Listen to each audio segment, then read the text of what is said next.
Hello, everybody. Welcome to week 8 of Britball with the Breens. Another decent week in the books last week. Some surprises on both our side and I think the league side. Some great results for some teams. And again, we're going to go through them again this week. Now, we've had some upgrades this week from our fearless leader, which I will go through in a minute. But as normal, we have a guest on tonight. A guy who I think has possibly the best name that should have been like a wrestler or a boxer name. Like, I think introducing this guy's name as a boxer with a middle bit in the middle would have been class. So this guy is the offensive coordinator for the Nottingham Caesars and also wide receivers coach for Nottingham University. So introducing Grant the Lawman Lawless. There he is. How are you, Grant? I'm really good, thank you. It's good to be on. Yeah, and by the way, I never told Grant I was going to say that. It's just that since I've seen his name, I thought, you know what, I could imagine that boxer guy reading your name out in the blue corner. So I thought I'd better add something in there. How are you? Really good. I mean, we had a tough week of football last week when we played the Titans. It's been pretty full-on season for us so far, but overall, really good. I think you were playing the wind and rain as well, were you? I've seen some videos. To be fair, it kind of helped us a little bit. It stopped Manchester from really airing it out. I think everyone knows that Sam likes to really put the ball up down the sideline. So it helped us. We got some good field position through sort of mishandling snaps and things like that. So it definitely played to our favour. Yeah, Sam wasn't over the moon about that. I don't think he said he fumbled the ball away a fair bit, but yeah, with the clips we've seen, it looks like it was horrendous. Me and Chris it looks about the second best day of Scottish summer, about there or thereabouts. There he goes. He knows you. He knows you. Yeah, I think we played a game a couple of years ago against Glasgow, and it was so wet that the water was like running down my ribs like a waterfall. It was so bad, and it was a 2-0. So at least you guys got some points. It's always a positive. I think we all did a team slide at the end of the game, and everyone at least went 20 yards. It was that wet. It was a bit mental. But the Caesar season's gone pretty well so far. I think obviously the first game was a little bit of a surprise to us. Like, obviously Northants being this new team, and they look like they rivaled you. And is that because Northants are a really good setup, or was it just taking a bit of time for your team to click? I think it's a combination of both. So Northants have got a really good few coaches down there, and they've got some really strong athletes on that team. So I'd say their starters are all sort of Div 1 quality. I think where it came slightly different was after the starters, the depth was a lot of new players. So you see some really high-level players playing against us, and for the season for Northants. And then as soon as they start to get tired and need to rotate, that's where you can start to see some of the associate newness coming through. And then for us, I mean, that game was really tough. Robbie Jones, our quarterback for that first game, went down with a hamstring that he's still out with now.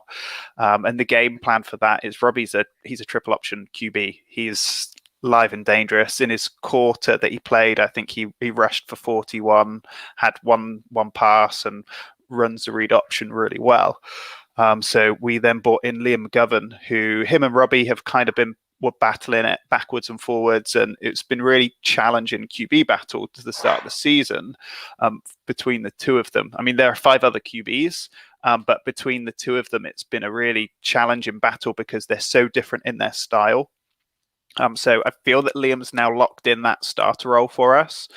We've got, I don't want to give much away, but it doesn't matter so much. So Robbie's going to be running some running back for us, run some wildcat, run some of that read option stuff. He can throw the ball too, so it just gives us flexibility in what we can do. So we kind of, I think the nervousness and the slowness of our pace is more me than the players. So when Robbie went down and Liam's first handoff ended up going for a fumble, which they returned for a touchdown. So he goes in pretty cold. They pick up a fumble and run it in.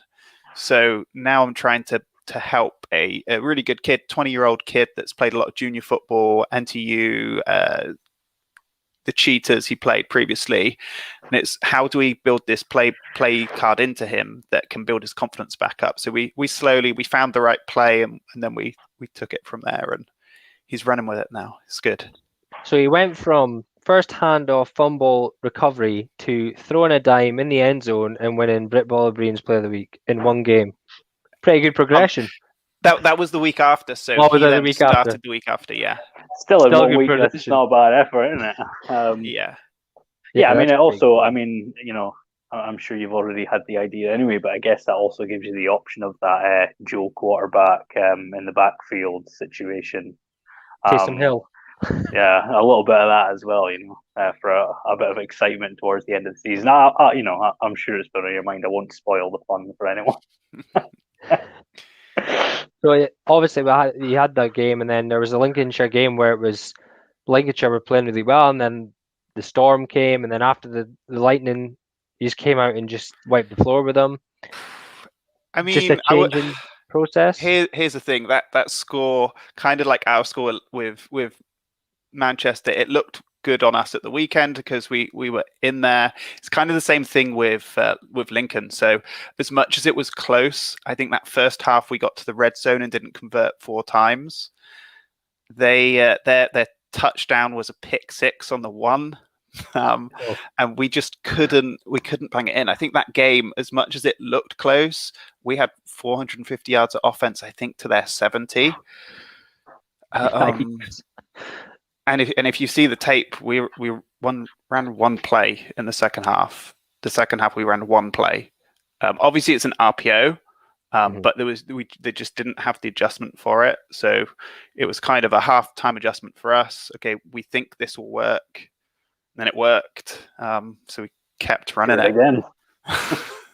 Chris, honestly, Chris used to do our head in. Chris was like, "Oh, if they're going to sit in cover 3, hitch, like 5 in a row." I'm like, "Oh God, this is so boring. Come on, help us out here, hitch." Well, like, hey, if they're going to keep sitting 15 yards off, I'm just going to keep taking the 5 you're going to give me every single time. I'm not going to try and push the ball downfield when I don't have to. Let's let the guys make the play. Yeah, and then obviously the Manchester game last week. So yeah, you're right. Like I did have a few calls to bump Manchester down in my power rankings. I don't think that's fair. Seeing the weather and that, and seeing that how some of the stuff that went on, then I don't think that's fair to do that. However, obviously they've got a bigger, should have had a bigger game this weekend that we'll discuss later. What we'll do now is we'll go on again before we go on to anything, guys. If you can, like and share. We didn't do it for the first 5 weeks, and then we got told we should probably be doing it. So if you can like and share it, get out to as many people as we can. That'd be great. So I'm just going to share my screen. Okay. Let me see what we've got this week. Now, this is our new and improved. Now, before anyone bites my head off, right? We know Berkshire and Bury didn't fall out the league. Okay, the boss man has put it in our lovely new show graphics, and I'm not arguing with him. So they're sitting in our fallen anyway. But either way, it doesn't matter. So this week, no COVID cancelled, no broken in safety. Manchester versus Leicester is a disappointing thing because we had it as our game of the week. Obviously, we were told it was going to go ahead as a full game. It's been downgraded. We don't know why exactly, but we assume it's something to do with Leicester's Americans. And then there's one scumbag move this week. Hate a scumbag move, but unfortunately, South Lincolnshire Lightning, you are getting shoved in there for what you did to Scunthorpe. After beating them last week, you can play with 23 players for a start, but if you didn't know your players were going on holiday and you were going to be missing some for 2 days before games, then something wrong. So you guys get going scumbag of the week this week. Other than that, good that we've got a lot of games on this weekend. We've got a lot of fixtures to get through, so we won't spend too long going through too much stuff. However, I do want to bring attention to this. Obviously, we have our first game this week, me and Chris. We play for Clyde Valley Blackhawks. Okay, obviously, when that time comes up to talk about that game, we will be remaining silent so Chris doesn't get killed on Sunday. However, Chris has put forward for this year, we are obviously sponsoring the Feel Better Tour, which is a guy we know doing a big charity event for mental health, and he basically is cycling, running, kayaking and swimming from the west coast to the east coast of Scotland. So we've decided, as part of our company, Technical Support Services, that we are going to donate £5 for every touchdown Chris throws or runs in. Okay, so hopefully he doesn't throw a bagel. So he can look forward to a massive £0 yeah, by the end of the year. But because of the it's just one of those things. We wanted to try and raise awareness as well, especially in this sport. You know, there's been an increase in talking about mental health and stuff. You know, and I'm familiar with it myself. So it was important to try and do something that combined advertising what Kyle's doing for the tour, which is absolutely phenomenal, and just try to find a way to bring awareness to it and add a bit of money. So we thought we'd have a bit of fun with it. And I guess just remember, every time you stop me scoring a touchdown, you're stopping charity. So that's God, don't put it like that. But also, like for this, our team has come out and told us that they will match anything we put in. So hopefully Chris can have a decent day tomorrow. Right, play of the week this week. Look at our brand new graphic. Oh, lovely. Oh, look at that. That's cool. Love it. I've got a comment I better answer first here. Who is it this time? It's Chris Warren. So surely it should be for every Raptors touchdown #1 fan. Well, the Raptors are actually playing their game this week, so you never know. Chris, I'm Oxford Saints #1 fan now. There you go. So this week's play of the week. Now again, we're a little bit short on plays this week. Again, I think we had 5 total, but we do have a junior one this week. We were sent a junior one by Grant Hub. We think it's worth a look. So let's have a look at this week's contenders, shall we? So #1 is the junior. So you see this. So this guy here, obviously in juniors is the D lineman. A bit of a battle here is the best thing. The grit and effort, and to really keep going through this play after he does the easy bit. So I love the face at the top here. So battles for this interception, takes off, jumps by one guy, and then gets leveled again. But again, this is a young guy reading something, jumping the play, but then just showing a little bit more fight, not going over easy, and battling his way for his team. So I'd play 1. So we've never had a junior on before here, so bravo to him. He's the first one to be shown. Second one. I've just had a message from Rory. I think it's meant to be youth. It's the youngest age group. I can never remember the difference between the two. I'll be totally honest, guys. There is a reason we don't cover youth, and it's because we don't know enough about it, so we don't feel like it's appropriate for us to do. But sorry, if it's youth, great. It's still a youngster in Britball doing a really good play. The next one, Shropshire Revolution. Now there's 2 of them, 2 sent in for this one, but the first one was just dire safety play. So this one is the second one they sent in. So this is number 23, Mark Phillips touchdown. So he's nicely highlighted there. Runs it, post. Oh, he's there. Great catch in double coverage. Good touchdown. Even get a reverse angle. Second angle. Look at this. This is beautiful. Now, I will point out a few things here. As someone who played DB for a long time and safety at one point, I'll just pause it here at a certain point.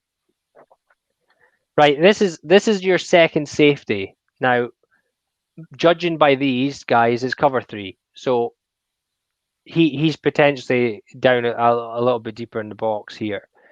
But the running backs this way for a start. I don't know how many guys there is on this line, but he goes and he's just standing still. He's watching what's going on. Now, at this point here, this guy is taking the corner out. So this safety is frozen because this guy could do an out. Now, if this guy does an out and catches this pass, gets a 15, 20-yard gain, great. Like the safety is not really, it can't really be blamed for that. Like allowing that play to happen, it's just good play calling. However, he's got a really good gap at this point. Now, when this receiver breaks, it should be a fairly easy job for him to follow this guy because of the gap he's maintaining. But he gets caught a bit flat-footed, and this is the second safety now trying to come back and make the play, but he just doesn't get there in time, and it's a good grab, and it is in double coverage in the end. So this is a pretty good play, but just for the safety's purpose there, like he's got really good positioning, just needs to shift his feet a little bit, I think. Third one is funny because we get to see Grant go nuts. So if the play isn't enough here, then you can watch Grant on the sidelines. So Grant, do you know who this is? Just I haven't got a list of me here. Yeah, this is the same Karim Hamdi. So this is one of our rookies that's just killing it. I mean, I enjoy the dancing from 20 before the game towards our sideline. Yeah. What are you doing? Let's see. Yeah, it's not a strong move to dance to the sideline, and oh man, a little bit of a dance from 20 there, and then and I guess the thing is here is you can see it's torrential rain by the looks of it. So we're watching running back. It's raining all right. Sideways. So I'll watch the play through the first time. Nice cut outside.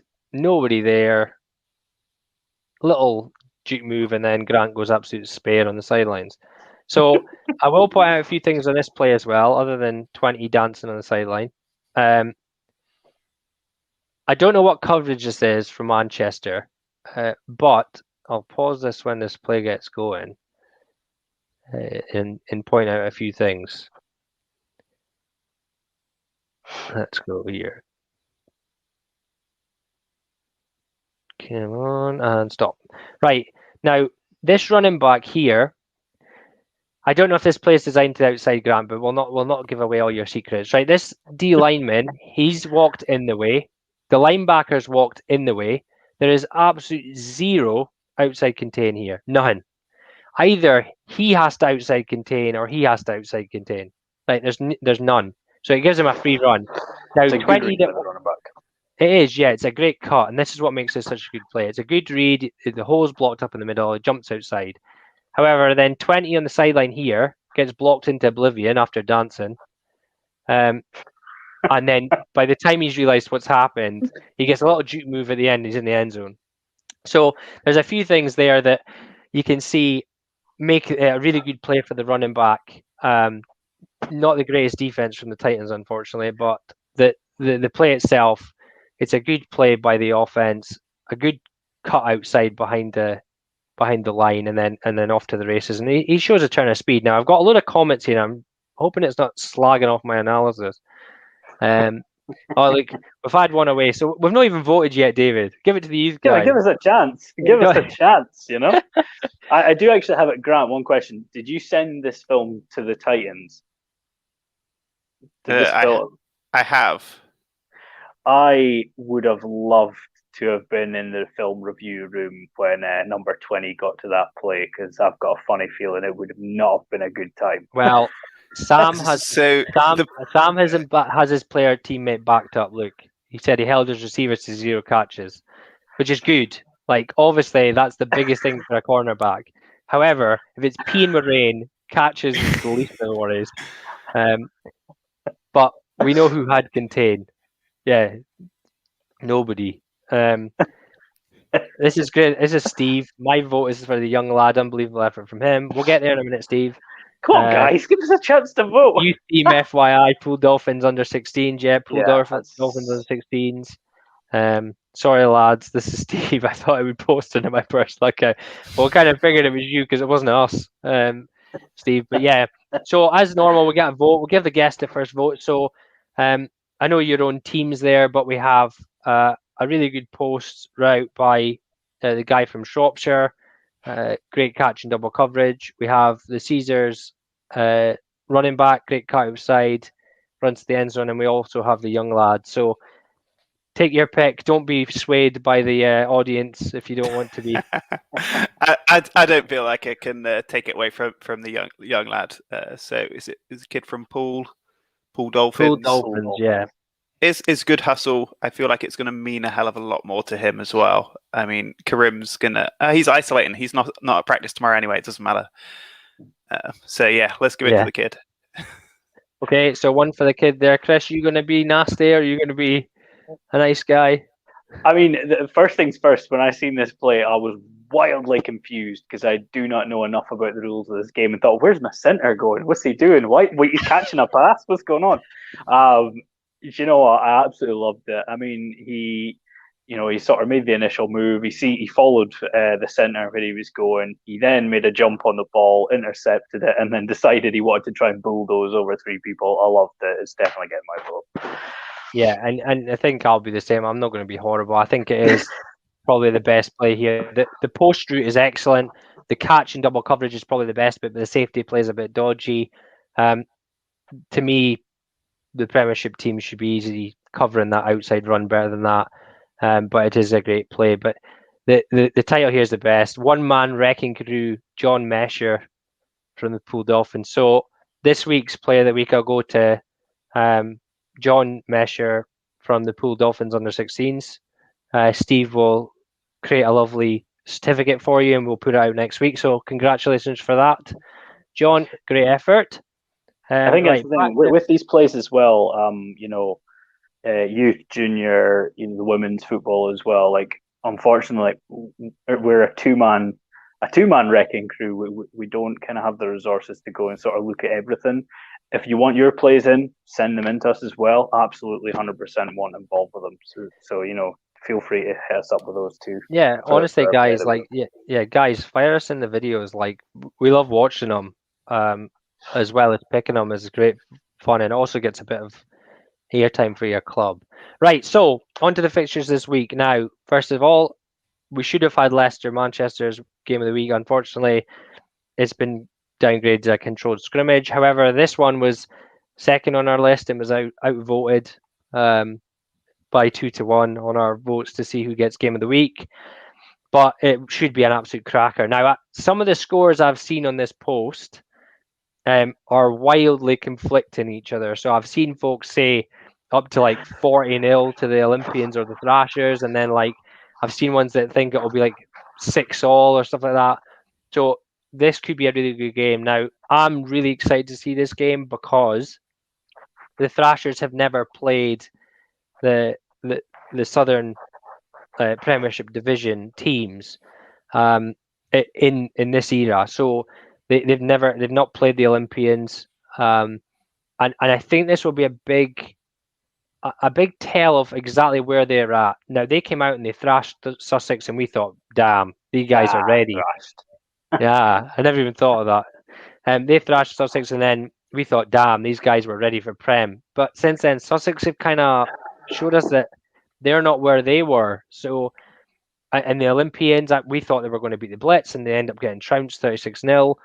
However, I do think this will be a close game. I have picked the Olympians. I think I picked the Olympians by 3 or something. But it will be a very interesting game, purely in the fact that Solent are really run heavy. They've got a big offensive line that I've seen some videos of them this week. Look like they're an absolute unit. They all work together.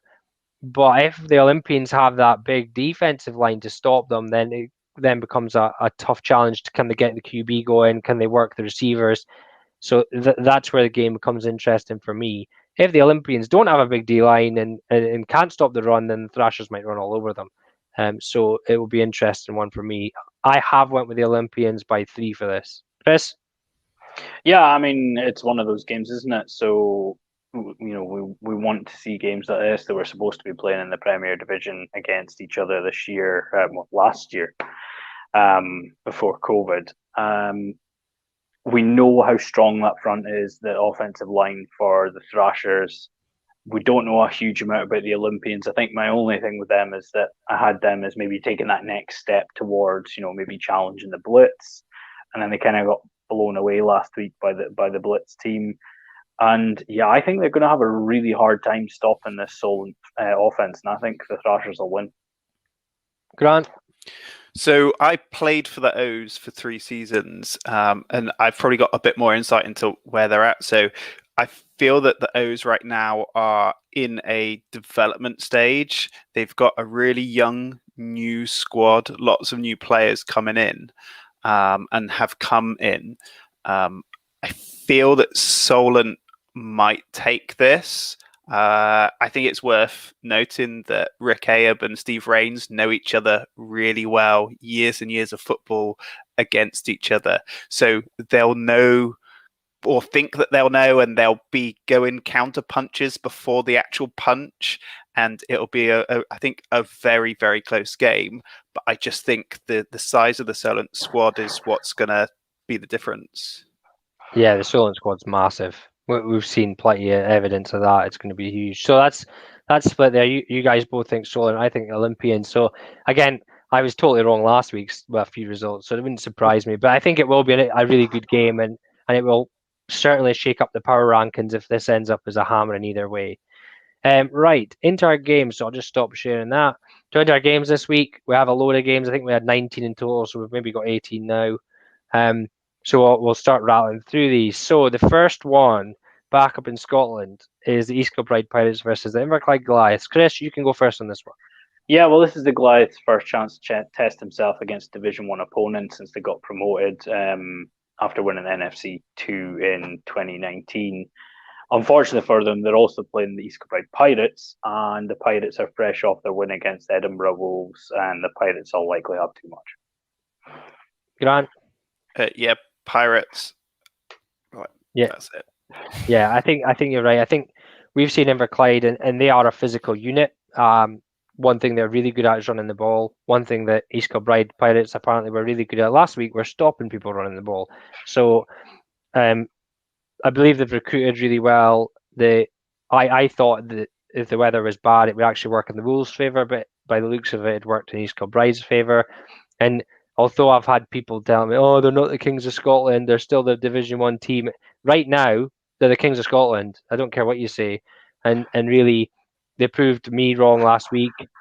Although the one guy that went through liking all the people that had said that the Wolves would win, Dick Don't move, be that bro. guy. Dick move. Don't be that guy. Just enjoy your win. Yeah, enjoy your win. And the thing is they'll get a chance of a rematch later in the year, and it will be interesting. But this one should be pretty straightforward for East Kilbride, I would think, and really they should be able to take advantage of that Inverclyde Goliaths defense. Next game, if it's not as simple, you don't get a much simpler choice than this one. So Grant, you can go first on this one. I'd say this game gets to half-time. You think? I think for here, I'm glad that the Black Knights are playing this game. I think far too many people pulling out as soon as they see a hard game.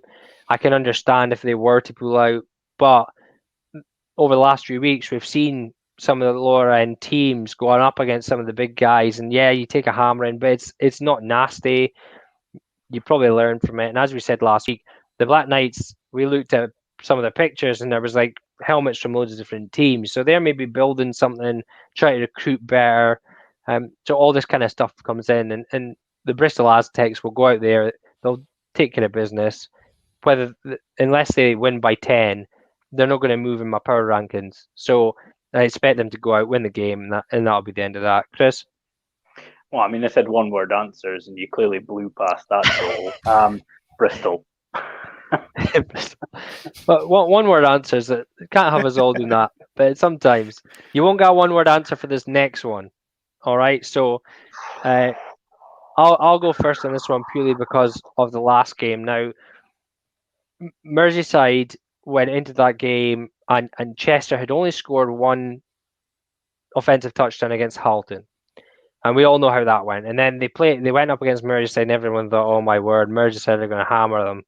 And by all accounts, it was, I think it was like a 3-score or 2-score game in the fourth quarter with like 6 minutes to go or something, and then the Chester Romans scored 2 really quick touchdowns, which made it look a lot closer. But either way, they conceded a lot of points to Chester, and it was away. It was at their home. This time, Chester's at home, and the only thing I am saying here is that the Merseyside Nighthawks have clearly upped their game since that game. They ran the ball all over Lancashire a couple of weeks ago. They look like they're starting to get their rhythm a little bit. They've got a really talented wide receiver. Their offensive line is huge. So I think that they will come out looking to batter the Romans this time. However, we know the Romans are a good unit. They also have a gigantic offensive line. And really, I think it'll be the power of the Premiership side here that will push this one over the edge. Grant? So Chester are a team that we get to play next year. They're one of our conference teams, and their new head coach that's come in has done an amazing job. Whoever runs their social media has done a great job. They've got sponsorships, all new equipment, all new jerseys. They've got very deep pockets. And I think they've done a really good job to come on from where they were in 2019 as a kind of fighting for the reputation of being a Div 1 team to turning heads and, giving a good showing against Merseyside, nearly taking it. I think exactly what you guys have said. Merseyside are finding their rhythm, finding how they're going to do things. I feel that Merseyside have a deeper, more experienced coaching staff, so there'll be more adjustments made for Chester, and I think this is going to be less close, and I think this is going to get out-coached from the Merseyside. Chris? So, yeah, I mean, it's one of those things, isn't it? Chester really just exploded since their promotion. The recruitment's been unreal. The only thing really, I know we spoke about, you both spoke about Merseyside kind of really getting into the rhythm. The only thing is Chester have had a lot of weeks to sit and watch the film and prepare solely for this game, while Merseyside have had a couple of games in between against the Titans and then against the Wolverines, which I think in many ways is going to mean it's closer than it probably would be, but I still expect the Merseyside Nighthawks to win fairly comfortably. Yeah, I think I say it. I think it'll be an interesting game. Chester aren't going to just lie down and take this one. I think they're going to have had chance to review film for starters if they've got any of everything that Merseyside did last time, and really hopefully they give them a decent game. Now this next one, I'm literally trying to get a guest in to talk about this one because we are not allowed.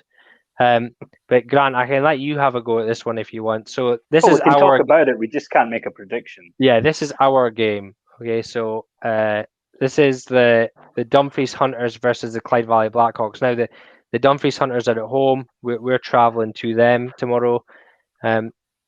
Any ideas about any of this game? Even if you don't have a clue, I'm going to try and get my pal in here to just go through. There he is. Look, you go first, and I'll let him go afterwards.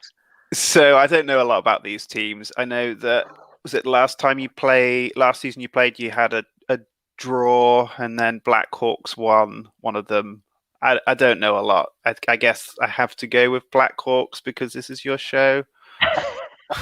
You're too kind. Sorry, you can give us bulletin board material, Grant. Do you see how I didn't say because you're a better team, though? Yeah. Well, the funny thing is you'll get an honest opinion from this guy. Hello, Rory. Hello.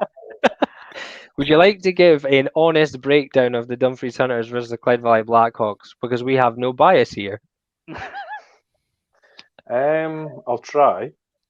So, I think to start with, I think Clyde Valley will be too strong. I think they've recruited extremely well during lockdown. New quarterback, strong offensive line. They've recruited a couple of players from Dumfries themselves, a couple of their, I would say, better players. So I think going with that, I can't see anything but a Clyde Valley win. The only thing is Dumfries, they do normally have a fairly tough defense. They play aggressive. They play against a run, but as we know, that's not really going to do you very well when you've got to come up against a passing offense. So, I can't see anything other than a Clyde Valley win. Well, thanks for that, Rory. Honestly, I kind of wanted to do the bit from like Family Guy where it's like, and now we go to Ollie Williams. Ollie? And you just come in and go, Clyde Valley win. He's off again. But yeah, like we're looking forward to it tomorrow. At the end of the day, it's a first game for us. No idea. And I'm not playing. I'm just coaching, but I'm really looking forward to being on the sidelines for the first ever time, and see how we do tomorrow. So that's that game. Thanks very much, Rory. I'm gonna boot you off the stream again for just now. Bye. Yeah. So that's something for us to look forward to. Anyway, the next game, however, is a repeat of one that's already been played. So this one is the Highland Stags versus Dunfermline Kings. Chris, I'll let you go first on this one. Yeah, I mean, it was a fairly comfortable win for the Stags last time out. In many ways, like the score, just from having seen some of the game film, I don't want to say it is misleading. It wasn't, but like the first two Highland touchdowns came off of like a pick that got returned to the 1 yard line, and then a fumble that got returned for a touchdown. So, I think the Highland defense is clearly really strong. The Kings offense clearly struggled a lot to cope with that. It was a very aggressive front, and that was in Dunfermline. I don't know how many of their guys are going to be making the road trip up all the way to the Highlands. But I can't see anything other than Highland winning this game again. I think, the Kings did some decent stuff on occasions on offense, but they just were not consistent enough to threaten the Highland defense. Yeah, I'll go for this one as well. Is that I mean, Highland.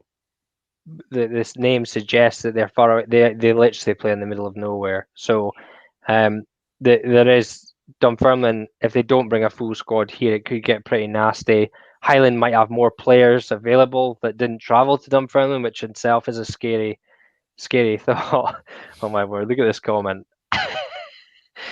Is that Scottish coach still calling players from inside his van? That was Punter, wasn't it? Yeah. Martin Punter. I totally forgot about that. Oh man! So I think if the Highland Stags get potentially more players back and Dunfermline maybe don't have as many travelling, it could get pretty nasty for Dunfermline. But one thing is the coaches will have had time to review. Maybe Dunfermline's coaches on the ball reviewed a lot of things, seen some gaps they can exploit. Grant? So quick one. Highland Stags, are they associated with the Academy Youth Junior Football, or are they separate? They're separate, but I believe they've got a lot of players this year from them. Now, the biggest problem for Highland, Grant, is that when everybody leaves school, they all bugger off to Edinburgh, Aberdeen, or Glasgow for uni. And then they lose a lot of players from the Highland Wildcats Academy. But obviously this year, that potentially is not the case because everybody's either been studying from home or they've not went away. So they might have, like I've seen a few photos that would suggest that they have some of the Wildcats in their team. So I would think that they potentially will benefit from that. But no, they are two separate entities in real time. Okay, I definitely think Stags will win, but I think we just need to shout out the Kings' awesome logo. True, it is an awesome logo, which is probably one of the best in Britball. Yeah, although I think as much as I absolutely love, nothing more than to avoid giving myself any targets. Dumfries Hunters play in green and purple and have no away kit. The Dunfermline Kings play in purple and have no away kit. And Highland Stags play in green and have no away kit. So it's going to be a bit grim when those teams all face each other. They're going to have to start swapping kits with people to see, so they can actually see what goes on. And as somebody that's colorblind, it's an absolute disaster for me. So. They'll have to wear the rookie skull cap things that go over your helmet. The high vis vests or something, yeah. Yeah. So 3 Stags votes there. Not really a surprise after the win last time. This time, Gateshead Senators versus DC Presidents. This was very one-sided last time. Gateshead were one of the surprises for me last week. I actually thought Darlington would beat them, or it would at least be a really close game. But after initial close game, Gateshead seemed to run away with it. And really, I think they'll do the same here. I think DC had a couple of weeks off now, but I just don't think they have the experience to challenge Gateshead. And as we've said before, Gateshead were the same stuff, but they're just really good at it. And they were missing their best lineman last week, and it didn't seem to make a difference. So if he's back this week, I would think they'll put up a fair bit of points. Grant? Yeah, and I feel like there's a common theme coming through the teams that we're picking as majorities, is they all have academy setups in those towns. So Gateshead Academy, again, you've seen some great kids coming through there. So it just kids. They're all kids. They're all bloody massive. They're bigger than me. I seen a photo on Adam's page, and I was like, "Oh my word, that's not a boy!" Like honestly, the guy's like full mustache and like. It's not for the Sheffield Giants though, and he is a literal. Oh giant. yeah. There's a young lad plays line for Sheffield, and he is monstrous, absolutely huge. But you're right, it is academy stuff is why some of these teams will be getting 3 votes out of 3 here and really doing well. I don't really know much about Gateshead's academy, but I believe it's pretty decent, and the same with the Rams. I think theirs is pretty decent, so I can see how it goes. Chris, Gateshead? Yeah, I mean, looking back at my comments last week against this team, I really, should give myself a slap, because I spoke about how both the teams absolutely needed, were very, very committed to running the ball, very, very good at running the ball, and how Gateshead always play that 44 cover 3. And realistically, if I'd used common sense, I would have thought, yeah, the Gateshead Senators will probably win this game because they're really hard to run the ball against. And for some reason, I sided with this team. So that one's on me. But they won comfortably against DC earlier in the season. They're clearly what we expect Gateshead to be. They're kind of that middle of the road team. They're not really a Division 2 team, but they're not really cut out for Division 1 either. They're kind of smack bang in the middle of it, and I expect to see that on show again this weekend, and they'll win comfortably. Yeah. One team who are actually making an appearance this week after both making and breaking Chris's heart is the Jurassic Coast Raptors. Chris, I'll let you go first on this one. They're playing the Somerset Wyverns this week. Where do you think it's going? I mean, first things first, I pointed out to you earlier on this week that we actually seen some smack talk coming from the Jurassic Coast Raptors Twitter account to the Somerset Wyverns. And I'm going to be honest with you, after the move you pulled a couple of weeks ago, you shouldn't be talking smack to anybody. We don't mind it. We don't mind a bit of smack talk if you can back it up. Like I've played many a player that smack talks and then you run past them like they're not even there. And I've also played ones that smack talk you and then smack you in the mouth, which is fair enough. But yeah, you're right. After pulling out a game because you didn't obviously want to get beat, don't smack talk. The thing is, these two teams came into the league similar-ish times. I wanted to say the same year, but there might have been a year gap between them. So if you do know that and you want to correct me on that, feel free. The Wyverns have really started to make progress, and it's been good to see. And I think they're going to have too much for the Raptors this weekend. Grant? Yeah, and I'm going Wyverns as well. I think if you look at some of the games that they played, I think Wyverns put 50-something on Torbay, and then Jurassic Coast they beat Torbay, but nowhere near as convincing. And Wyverns stayed in the game relatively close versus Bristol, Apache. So one was scared to play, one played them, and lost 28-6, but I think that's quite a respectable. It's not an awful loss. No, and I don't think it was 28-6 early. I think it was like fourth quarter scores for the Apache, but I could be wrong. I certainly don't think it was first half. I think it was pretty damn close in the first half. I'm the same. I was Somerset on this one. I can't see it being anything else, to be honest with you. that even though Somerset are away, I think they'll travel there and they'll do a decent job. Next one, very close rivalry. This one, because they're both in the same bloody area. Knottingley Raiders versus Yorkshire Rams. Grant, you can take first lead on this one. I mean, this feels like it can be a one-word answer. This is Rams. I don't see this being anything close. Whether Rams put backups in to get some rotation, not sure, but I can't see Knottingley doing very much at all. Chris?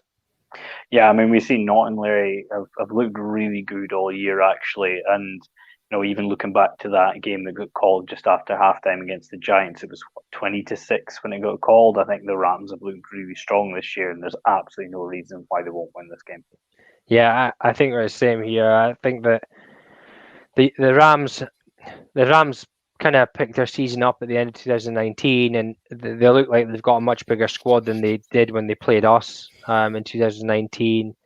Again, another team with the academy, so that's potentially helping them.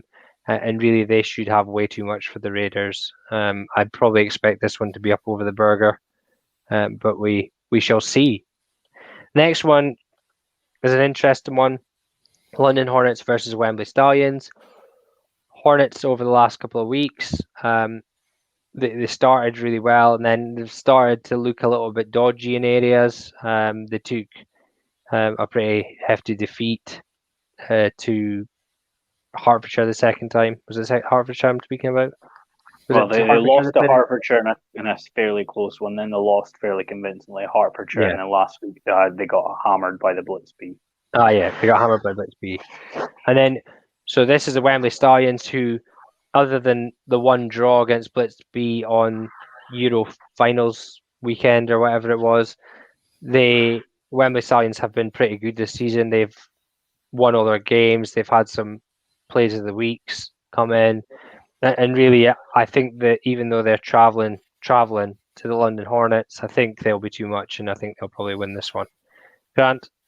So back in the double coverage days, I covered the conference when I think they were both in Div 2. So I've always found these two teams really interesting to think about conceptually. I was in London when they were both formed, and they've gone in completely different routes of how they've developed the teams. Whereas London Hornets are we're a senior American football team, and this is what we do, play Central London. And then Wembley have tried to build this really big program. They've done a really good job under Warren to get all of the different disciplines of the sport together.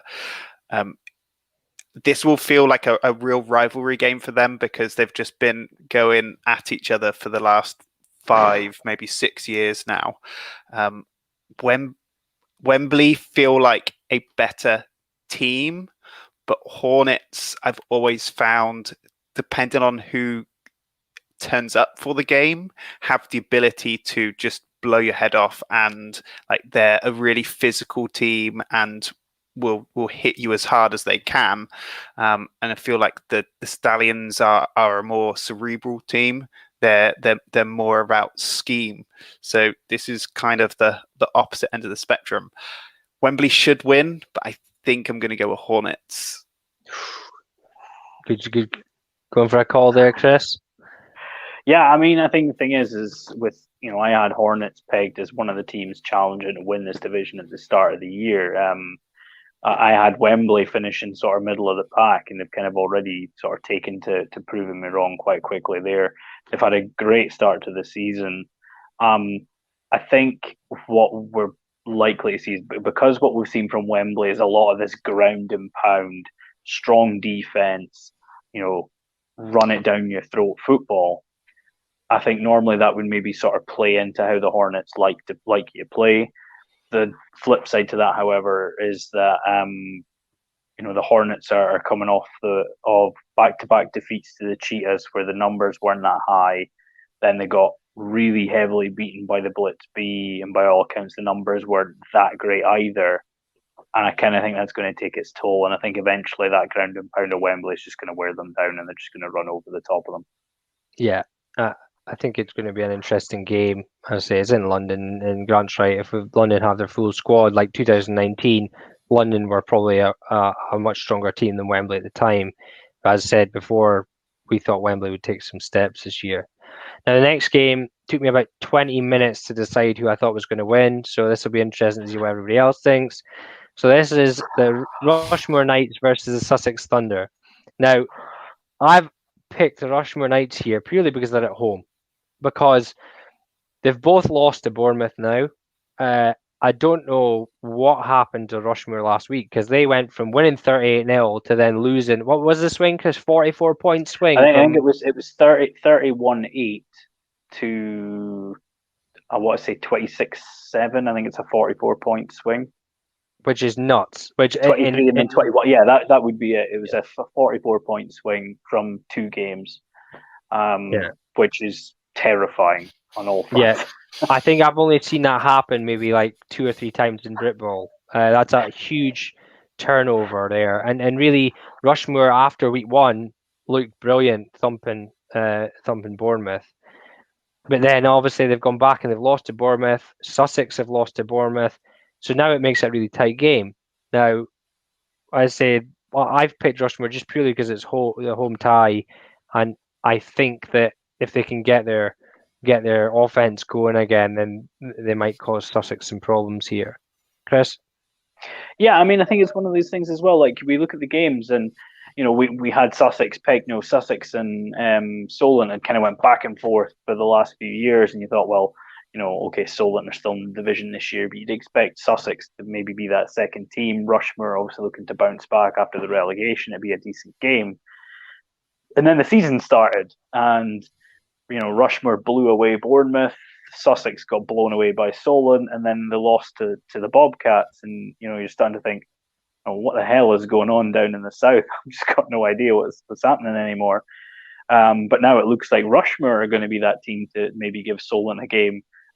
And then last week happened, and Bournemouth absolutely shellacked the Knights, and now we're sitting here scratching the head, going, right, I still don't know what's going on. It makes no sense to me, but I think, looking at it, Sussex have really struggled consistently over their games. I'm going to give Rushmoor the benefit of the doubt and say that, Bournemouth obviously had a really good week. I'm taking nothing away from them. But something happened to Rushmoor last weekend that was catastrophic. I don't know if it was just a change in play calling or what, but something happened last week. I'll give them benefit of the doubt. I think they'll fix it this week and they should win the game. Yeah, Grant? So I feel like there's more to come out with Sussex. We know that coaches have left, players have left. I've spoke to someone who was a really good player that was going to go and play there and didn't like the culture and how they're set up. I think it'll be interesting to see how much impact having the 2 teams for Sussex and whether there were players that should be helping more in the Sussex Thunder team and with the Bolts to try and give them both competitive squads. So the morale sounds like it's absolutely awful in Sussex, and that in Britball is more important than scheme for me, because if your morale's low, then people aren't going to come to practice. They're not going to come to games. They don't care so much. They're not going to put themselves on the line. Says for Knights, for that alone. Yeah, and just to add a little bit to this is something 4th and 28 on the 1 incomplete pass. I'll say nothing more, but Rushmoor should know what I'm talking about. Next game, Ouse Valley. Chris knows what I'm talking about. Sorry, Grant, it's an inside joke. Ouse Valley Eagles versus Cambridgeshire Cats. This should be a one-word answer again, I think. Grant, you can go first. Cats. yeah, this is Cats. Cats are having a really good season. You can only play what's in front of you, and they've done that convincingly in all of the games so far. Yeah, Chris? Yeah, Cats. As we kind of said, don't expect it to be a massive scoreline again, because that's not who the Cats are, but Cats comfortably. Yeah, Cats' defense is really good. Ouse Valley's offense isn't very great. I think this is probably going to be a shutout and maybe a 4 touchdown win for the Cats here. next one, South Wales Warriors versus Swindon Storm. So, Chris, you can go first on this one. Yeah, I think before the season, you'd have to say, straight away that you'd expect South Wales to win this game really comfortably. If you looked at the score with Birmingham at halftime, you might think maybe not. That game ended up being horrendously close in the end. I mean, it literally came down to an onside kick recovered by South Wales and driving with a minute to go. It was amazing. Like, just following it on Twitter, like, I wonder what's going to happen next. But yeah, we spoke about Swindon before. We like the Storm. They've got a good setup, what they do, but they have historically been that middle of the road team. They play the teams that are below them and they blow them away, and then they play the teams above them and they get blown away. They're always in the middle, and this is another version of them playing a team that are above them. And I think South Wales win comfortably. Yeah, Grant. So this is in Wales, right? Yes. Yeah. So I think Swindon, looking at the results and what Swindon have done and their common opposition, I think Swindon can take this. I think what I have seen today is another South Wales helmet-to-helmet hit on a quarterback. I mean, tell me if you've seen this before, which took a QB out of the game and no flag from the refs. I mean, what Warriors, their relationship with the refs must be is fantastic. But to not get these flags, relationship with quarterbacks. I'm just glad I'm in the north. That's all I'm saying. Nah, Chris, you just do a sunshine and lower the shoulder after it happened once. Flip them over. or do what Sam was doing last week and just cut in the defensive end. It's absolutely gold. He says he likes doing that. Chris? Yeah, Swindon for me. Yeah. And Chris, you're South Wales, but you're right. One of the things that was interesting, Grant, is that Swindon have played some interesting games this year where they've won one comfortably and then they've lost one like by a lot. And I've always thought that this middle of the pack Division 2 team, and they just never seem to be able to get over a decent team. And really, I think that South Wales will probably just be too much on defence, won't allow them to score many points. And watching Swindon game film a couple of weeks ago, they look like they run a lot of the same stuff. So if the defence is switched on and they learn what's happening through film or through the first few drives, then they might be able to shut this team down. And for that reason, I think that South Wales Warriors are going to win. I can't actually think what this is, because we're like a 30 seconds ahead. I can't remember what this is. Which one, Russell? Let us know which one. Which one? Could just be general. It could just be super controversial, and that's what it is. I think it's probably to do with the hit. So that's what would be my guess anyway. So don't worry, Grant. You can say what you want on the show. We don't care. The next one is the Staffordshire Surge versus the Crewe Railroaders. Now I know in our group chat this one went round a few times. I want to go first on this one. I really do. You go. First of all, I love what Crewe are doing this year, man. They got given the absolute schedule from hell, right? I mean, let's face it. There are Division 1 teams out there that would get handed a schedule with Tamworth, Sandwell, Shropshire, and Leicester and go, nah.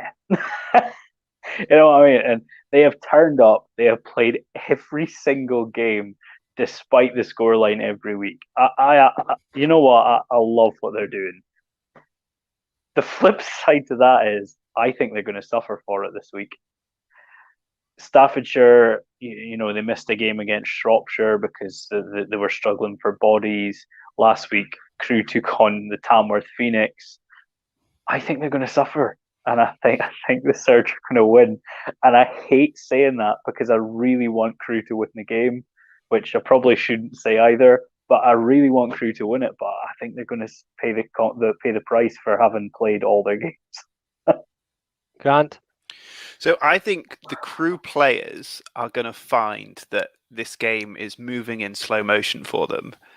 So when you go from playing the best of the best, to no disrespect to Surge, but another Div 2 team, is that the competition that they're coming up against is going to be so much lower than what they've seen already. Is that Crewe will see this. This is their cup final this week. Staffordshire are going to go into this and say, this is only Crewe. Like, oh, we'll put 50 points on them like everyone else has done. Whereas for Crewe, they've gone up against the biggest and the baddest that they could be thrown. They would have learnt so much. They will be looking at this game and going, why are they not running as quick? Why are they not hitting as hard? Why are their O-line not downfield so quickly? Like, all of these things I think the Crewe players, I think it's going to see how much they've learnt from the last few games. Let's go Crewe. Oh, two votes for. Oh no, did you Staffordshire, Chris? Or I was regrettably on this. Yeah, well, unfortunately, I really want to pick. I really, really, really want to pick the Railroaders. I really do, but I genuinely think they're going to suffer from having actually played all their games. Yeah, it breaks my heart because I love what they're doing. I really do. Well, unfortunately, I'm also going to pick Staffordshire here, and the only reason I'm picking Staffordshire is because if you look at the amount of times Staffordshire have played Crewe, they've had their number, and I think that Staffordshire aren't as strong as they have been in the past. I think in 2019 they definitely struggled a lot more than they have, but really, Crewe, you've got to give credit to them. We were first up to say, what the hell? You'll be lucky if you finish the season, purely because of who you're playing. They've shown up to every game, and except for the one that was postponed to another date, and really they've put in a good effort. And apparently this one's got a name as well, the A500 Bowl. So do you have an actual bowl? I would love to know that. I think what you guys are forgetting, though, is last week Surge's game against Leicester was downgraded to a scrimmage because they didn't have enough players. Mm-hmm. Now, I'm not necessarily forgetting it. I think what you'll find is that there's probably a few bodies on the edge go, "Ooh, we're playing Crewe this week," and decide to turn up. And I don't agree with it. I flat out don't. But I think you're going to find that. I think a lot of the guys are going to look at a scrimmage with Leicester and go, nah. But they're going to look at a game and think, oh, we can actually win this week, and they're going to turn up. And I think that's what you're going to see. I genuinely do. I hope not. I swear, I really hope not. If Crewe win, I will be happy to be wrong. I really will be. But I think you're going to see some of that. Yeah, and also, Grant, a team we're going to speak about later is last week we were told that South East Squadron only had like 20 players, and they were out and thumped whoever they were playing last week. And it was the Thunderbolt.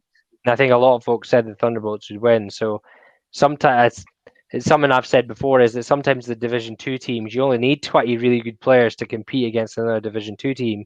But once you step up to a really good Division 2 team or above, 20 players just doesn't cut it. And really you suffer for it. What's this one? I have to agree with Grant. Crewe's got this game off. A Phoenix player as well, so he's got some insight. Please don't think we're like out against Crewe. Like, seriously, I will be glad to be wrong. I really will be. But I think it is a case of their honesty is gonna cause them problems this week. Yeah, I mean, you don't go through a schedule playing Sandwell, Leicester, Tamworth, and come out of that without bruises. You just don't. No, they'll all wake up on Monday morning, win or lose, be like, "Oh, I feel pretty fresh today," and then by Tuesday think, "No, I don't." Yeah. Speaking of the Phoenix, they are the next one. They have the Shropshire Revolution this week. Now, I'm going to let Chris go first on this one. Do we see any upsets here, or do we think it's an easy stroll? I don't see any upset. Look, we were really worried about Tamworth after that first game against Leicester. They looked off. Defensively, yeah, they still looked decent, but offensively, it was horrible to watch. I think we spoke about the quarterback's game that day, and he was missing check downs, screens. It was not good. But since then, they've really relaxed them, got them into stride. That run game has got going again. With Tamworth have always had a good run game.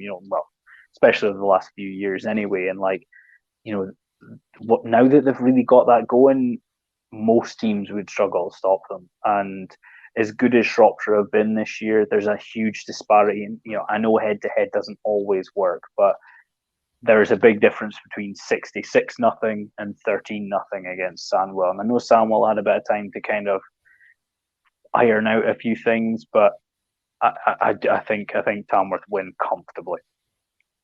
Yeah, Grant, you go. Yeah, I can't see anything more than Tamworth for this, because I know that in the last games out that Tamworth have heavily rotated. So they've had, I know Terrell got in, we've had some other QBs in for Tamworth. So this is a game where Jason will know that Shropshire are coming for the scalp, as every game that they play is. And I feel that this is going to be kind of proving a point for Tamworth. I mean, that other podcast, is it Britball in? I don't know. They don't have Tamworth rated very high. I've got a feeling that Tamworth are going to kind of come out and really like flex the guns and prove a point here. Say no, we're a Premiership team. We're the best in the North. Anyone else want to go? So I think this is going to be burgers and bagels. I think what's interesting there is that the Shropshire Revolution come out against, granted, not a full strength Leicester team. It was a draw and it was called, and then they've come out and they've beat Sandwell, who are technically a Premiership team, although most of us would say that they're not at the moment. But the kind of plays that we see Shropshire scoring from against Sandwell, they will not get the chance to do against Tamworth. Tamworth safeties are not going to let that happen. So although I think this will be a lot closer than it could have been in the past, I think Tamworth will be rightfully out to show us who's boss and really go after Shropshire here. Now, again, Shropshire air raid, they're going to need to be able to pass the ball against Tamworth, and Tamworth have a really good secondary. Really, if they can't stop the run on Tamworth, then it could get pretty nasty. I don't think it'll be a burger. I think it'll be pretty close though. But Shropshire might put up a fight. Next game, Sheffield Giants versus Doncaster Mustangs. Now, Doncaster have been getting steadily better as the season went on. The first game was a bit of a blip. We thought, oh dear, what's happened? And maybe not what they're showing. They've steadily got better and better as the seasons went on. But unfortunately for them, I really hope that Sheffield come out and really play really well. Sheffield have kind of been at the point where they've done enough to win, and they've kind of eased off, and they've not played for weeks and weeks and weeks.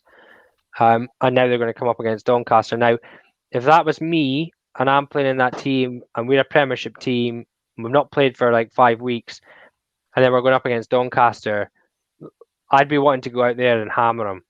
Like, we are a Premiership team, look at us. But they never really seem to do that. So it will be interesting to see if they manage. It'd be nice for Doncaster's side if they could keep the game close in the first half. But really, I expect Sheffield to come out here and really dominate from the word go. Grant? Yeah, so I don't know if you guys are aware, but Sheffield and Doncaster are very, very close to each other. I know some people don't, especially people from the south, won't know how close they are. So this will have a real rivalry feel to it. And you can see it getting a bit chippy, but this is Giants through and through. As much as Doncaster have got better, no disrespect to their opponents, but it's all kind of been Div 2 teams that they've got better against. And Sheffield are just going to prove too much, especially after having so long off. All of their guys are going to want to really blast it. Now, whether Toby rotates heavily, if they get 2 or 3 scores up early on, they start to rotate heavily, and the score reflects that to let's keep away from a rolling clock type thing, and let's get some of the other Jimmies and Joes in that also haven't been able to play any football because they need to get guys ready for next year as well. So I think the score will probably be closer than what the game actually is, but Giants. Yes. Yeah, I mean, I think we were rightly harsh on Doncaster. I think what we've seen from them in the first game when they lost to Humber was a team that had been so used to getting beat down for so many years, they didn't know how to win a game. And they then came out and there was somebody being a bit chippy on here with us. And then they got blasted by the Rams 2 days later or a day later. And, we were kind of rightly on them about it, that, maybe it was time to sort of concentrate on the football. And, clearly they've done that. They have got better as the years went on. They've got stronger and stronger. They've looked like a better outfit. I think they were always going to have an issue with this game because they're coming up against a Premier Division team in the Sheffield Giants. The Sheffield Giants historically have had a very, very, very, very, very good defence. Even in that Premiership North, when they've struggled, their defence has been there the whole time. The thing that's disappointing me about Sheffield in the few games that they've had is that we really wanted to see their offence, really kind of complement that defence. It's still not happened. The reason I'm worried for Doncaster this weekend is that a few teams have obviously cancelled their games against the Giants. So, fair play to Doncaster are playing the game. I think there's a lot of guys that maybe would have been quite willing to come out after a few drives, because they've got other games coming up. That now reduced schedules now become like 4 games instead of 8. And I'm not sure a lot of those guys are going to be as willing to drop out of this game as quickly as they perhaps would have. And I think you're going to see starters in for a fair chunk of the game. And I think for that reason, it could get ugly quickly. Yeah, it will be. It's certainly be interested to see what the Giants do. It would be interesting for them to come out and just say, like, this is who we are. But really, it's their choice in the end, and we can see how it goes. Essex Spartans versus South East Squadron is our last proper game. So, Chris, I'll let you go first on this one, just while I'm reading a message from someone relating to this. Who do we think? Yeah, I mean, okay, so the Squadron had a small squad and beat the Thunderbolt fairly convincingly, but this is different gravy this week. The Spartans have a very good run game. They're physical up front, and to be honest, it is going to be comfortable. It's going to be a comfortable Spartans win. It's Grant. Yeah, so Spartans, they're starting to feed their running back, Alex. So I've known Alex for several years, but because I've known him, I've never asked him how to pronounce his surname. So I think it's McCallan, but someone will be able to correct me on how to spell it. So he was a Caesars junior kid. He went to Birmingham University, came back for Caesars, and they've started to feed him the ball now, and he's absolutely wrecking it. And I think he's going to continue to do that, providing he's playing tomorrow, is that he's just going to continue to absolutely dominate. Yeah, we've had a few plays from him, actually. He looks like a really good size for a running back, and he looks like he's a baller. In his 2 games, he's rushed 17 times for 242 and 3 touchdowns. Pretty decent. Is that some light work thing? That's in the League Republic. There's a few teams that actually fill it out, but yeah, yours is one of them, I believe, actually, isn't it? Yeah.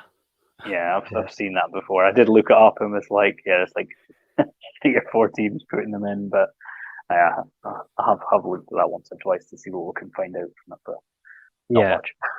Well, this division has thrown us some curveballs in the last couple of weeks because I keep getting their fixtures wrong, but I know this one's right. So I think you're right. I think Steve's saying this. I'll tell you what this is in a minute because I've literally just been sent it and I'll put it up in a sec. I think the Essex Spartans, you're right. From the clips we've seen, the running back's good, and their offensive line looks like it's decent. They weren't very pleased with the loss to the Sabres, and I think the Essex Bowl on the way back is something to really look forward to. But for this one, I don't think, even though last week, as I said, we had folks saying South East Squadron, they've got a small squad, don't think they're winning. Pretty much everywhere I seen had them to lose, but we picked them to win because it's Maidstone. So we expected them to come out and actually show a bit of football. Which is not a statement I think we ever thought we'd say in our lifetime. No, I thought, you know what, no, we expected definitely Maidstone not. to win. Right, so just before we go into this last bit, what's this saying? I can't figure out how to add stats onto the League Republic. Do you know how to do this, Grant? Can you shed a light? Yeah, I asked someone in our committee to put them up. So, I mean, I could give you their name, and I'll ask. I'm sure someone from BAFA should be able to. That surely there'd be some instructions, being as they requested that everyone puts their stats on, right? Yeah, you'd No think comment. there'd be a request for everybody. I'm just here so I won't get fined. Right, just before I go into this last one, here's some breaking news for you. I'll read out the message I just had from Steve. So unfortunately, Sussex Thunder have just issued a statement to say they're pulling out of the game with the Knights tomorrow. Basically, it says the Thunder are now in an untenable situation for tomorrow's game. They had 30 players available on Monday. Now it's down to 21. Several key Thunder players have had to withdraw tomorrow's game due to numerous issues, including COVID positive results, COVID pings, and work issues. Thunder were low in numbers at the beginning of the week, but believed we still had enough to field a minimal sized team for the fixture. However, with the additional withdrawals, fielding a team is now impossible, and bring into question the health and safety of a few players that did attend the game if it went ahead. Says the organisation will further review a situation on Monday and further announcements will follow, but they have put out apologies to the Knights, BAFA and all the fans. So I guess the thing is that that's such a shame. We've been huge fans of Sussex over the last few years, between messaging them about their rings when we wanted to get some, and their highlights are brilliant in this and next thing. So that's a real shame, but I think with the way things are, that probably goes down as a COVID situation kind of thing. But also there's obviously players there that don't want to play this game, judging by those comments. But it is a shame. That'd have been a cracking game to see, and really it would have been good for Rushmoor to test themselves out again after last week. But such is life. Controlled scrimmage this week is now Manchester Titans versus Leicester Falcons. Although it is a controlled scrimmage, guarantee there's no love lost between these two. Chris? Yeah. You know, I'm disappointed this is a controlled scrimmage because this is the kind of game we kind of all want to see. You know, I know Leicester obviously really struggled in the year in the Premier Division in 2019, but there was a lot made of who was and who wasn't allowed to play that year and how that impacted the Leicester team. And you know, I couldn't possibly know for sure, but I have a sneaking suspicion that may be a factor into why this has been downgraded into a scrimmage. You know, whether guys have been or haven't been allowed to play for this game. You know, it just depends. I mean, the last time the Titans said they were going to run something as a scrimmage, they kept us up to date with like a full game that had scores and everything. So we might get a similar situation again, which gives us a decent idea. But yeah, it's disappointing because it's the kind of game we want to see, but it is what it is.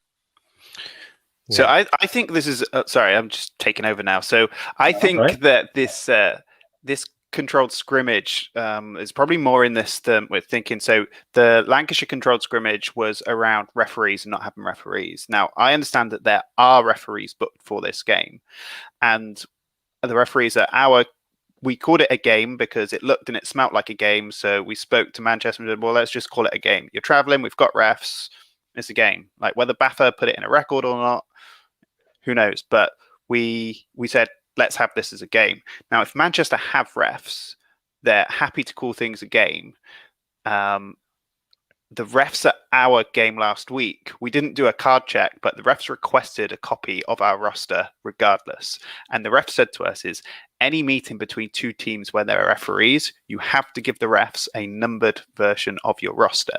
So if this is a way to get out of not playing your Americans that maybe haven't been here for 6 months, then this might get a bit, I don't know, awkward. If the Americans play, great. I think it's really good having Americans in the league. Everyone plays up to that level. We've obviously got to do it within the framework of how we do things. Like, there are rules in place for certain reasons, whether you agree or not with the insurance reasons of why BAFA say you can't because you can't, regardless of the politics behind. I think these two Americans are very good. The QB is elite. Kieran, everyone's seen Kieran playing before, really good player. Now, if there's only two players that jeopardize the rest of your squad, then actually there's something more wrong there, because you've got a junior program, you've got a youth program. Why is it that your whole system revolves around, I get two Americans are really important, but surely you're able to develop more than just two elite players that stops you from being able to compete. Now, Manchester, when they played us last week, it was shitty weather. I get it. I don't think that they're all full strength. It looked like they had some starters missing. Their D-line is really good, ridiculously good. Their linebackers flow really quickly. Their DBs are nice and chirpy. Obviously, their offense, their O-line, they're big, they're nasty, they want to jump on top of you, everything you want to see from an O-line. Sam, for a big guy, moves really quickly. He's very, very interesting to watch him running around. And there's a receiver, I didn't catch his name at the game. I think he's Derby University, number 11. The kid is lightning. I wish that someone would have posted a couple of big clips, because he was running around our defense like a Jack Russell with a ball. It was really, really elite. Can't see past Manchester beating Leicester, but those two Americans are game changers. Yeah, one thing that we found interesting a couple of weeks ago, Grant, and that I wasn't actually very happy about when I heard it, was that you're right, Leicester have a good squad. They have the programs in place, yet their 50-something-year-old coach was in at QB when in the second week when their starter American quarterback was out. Now, to me, that just should never happen. From someone, I always take a standpoint of, I either play or I coach. It shouldn't really be both. And I know there are people out there that do both and do it just fine. We have some in our team as well. And that is totally fine. I don't think it's totally should be totally banned, etc. However, I don't think it's right, especially at the QB position. There's no way your coach who's trying to lead a whole team should be stepping on the field to play QB. If you're that worried about losing because you've got a new guy in that's never played before, just do it. Put him in. You never know what happened. You might throw him in the fire. He might come out sitting on a throne going, yes, bring it on, lads. I've got this. But you never give him the opportunity. You never know. So if it is, we don't know, by the way, we are not saying this is what's happened, but if Leicester have decided to downgrade it because they're worried about their Americans not playing or whatever, really, if you're worried about Manchester putting up 40 points on you because you're trying to get in a new QB and new players to replace these guys, nobody's going to care. Yes, in our power rankings that probably nobody gives two shits about, you might drop out the top 10. Oh no, however, outside of that, who really gives a damn? You might actually benefit in the long term from getting this guy reps against a team like Manchester, and that's where I think this is annoying more than anything. And we would have loved to see this game. As I say, it was our game of the week, so we'd have loved to see this one. There you go. Look, no Americans on defense. Yeah, you're right, Sam. There's no Americans on defense, and their defense is still really good. It was really good against Tamworth. So why can't you field your team and just go for a game? And if you don't have all your boys that you wanted to put on a show and whatever, it doesn't matter. you can, when they're available, you can put them on and put on a show because you've got to play Tamworth again. So it is frustrating to see, especially since we were really kind of looking forward to this game. But that's the way things seem to go. And and also like QB is a confidence position. So I think they've got a 19 and 20-year-old kid that sit behind these two young QBs. So if you're that person and you go, wait, my head coach rates his ass over mine, it's like shit, his old man, ass in the end zone. It's like shit. Like, what have I got to do, coach? Like. Yeah. How much confidence will you lose from that? And I think what the worst damage that it does is it looks at the other players around the team and maybe the junior players next year where they go, well, why would I want to go and play up there if they're just going to bring in some American? Like, what's the goal for me as a 19-year-old? It's like, why would I want to go and not play? It's madness. It is a bit. I think it's one of the things as well. I mean, you have to assume, I'd like to assume that these young guys were at least getting some practice reps. Even with the American guys there, you'd like to think. Hey, I'm in my 20s, if that makes any difference. That's my QB's dad. Yeah, it's Liam's dad. I've seen him calling him before. It's one of those things, like, these guys, you'd like to. Surely they've had practice reps, right? I mean, you don't. Yeah, your starter takes the majority. Dave's one of my tight ends, so there's a bit of a rivalry between Nottingham and Leicester. Yeah. So, but as I say, from my standpoint, like, these guys have got to have practice reps. Surely your coach isn't taking reps to practice. I think not. Because how is he coaching at practice if he's taking the reps at quarterback? And it's like, so if it's even worse, like, we're speaking about from a confidence standpoint, if you're that young kid, you're thinking, I'm gutted for my teammate not being able to play, but hey, this is my show. I've got my chance to go out there and show what I can do. And then the head coach, as you say to him, and goes, "Sorry, son, my time to shine." And you're sitting there going, why am I at practice? What's the point? Yeah. I'm throwing all these passes at practice, and the guy that's not taking a single snap is all of a sudden the starting quarterback. I don't understand that. It makes no sense to me whatsoever. Well, and then the other part of it for me is I've seen some tape of these kids, and they're not bad. Like, they're gonna be good football players. And when you've got some really brutal running backs too, just hand it off. Just run some duo, run inside zone. Like, just give it to the running backs. You've got an elite offensive line. You've got guys that have played in Germany at running back. Just run the ball.